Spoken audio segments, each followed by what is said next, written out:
আসসালামু আলাইকুম দর্শক, কেমন আছেন আপনারা? আল্লাহর রহমতে আমি ভালো আছি। তো আজকে চলে আসছে মাছ ধরতে। হ্যাঁ, ওই সোনক্ষেতের ভিতরে মাছ ধরতে চলে আসছি। তো এখানে হলো ওই বৃষ্টির পানি, মানে অনেক পরিমাণ বৃষ্টি হয়েছে, তো সোনক্ষেতের ভিতরে মনে করেন বৃষ্টির পানি জমে গেছে। হুম তো যেখানে সেখানে তো পানি জমলে তো জানেনই, অটোমেটিক মাছ হয়ে যায়। তো কই মাছ মনে করেন পানি জমলেই হয়েছে। তো সোনক্ষেতের মধ্যে মনে করেন পানি জমছে আর অমনি কই মাছ হয়ে গেছে।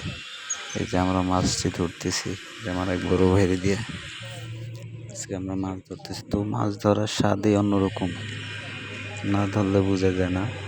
তো যারা ধরে তারাই জানে মজাটা কীরকম। তো মাছ ধরতে ফিলিংসটাই অন্যরকম। তো আপনারা দেখতে থাকেন। তো আমরা মাছ ধরি, তো ভাই শখের বিষয় ধরি, ঠিক আছে, আনন্দের বিষয় ধরি মাছ, এই আর কি। তো আপনারা দেখতে থাকেন, পুরো ভিডিওটা দেখে যাবেন। আর আমরা কতটি মাছ ধরি সেটা আপনাদের দেখাবো।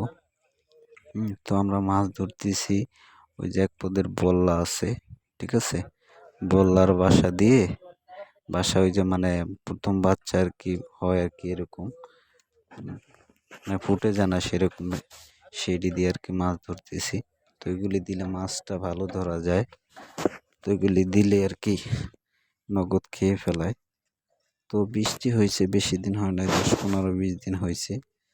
তো পানি জমলে আর কি কই মাছ হয়ে যায়। তো এই যে মাছ ধরতেছি, অনেক মাছ ধরেছি। তো আপনারা দেখেন, শেষ পর্যন্ত দেখে যাবেন।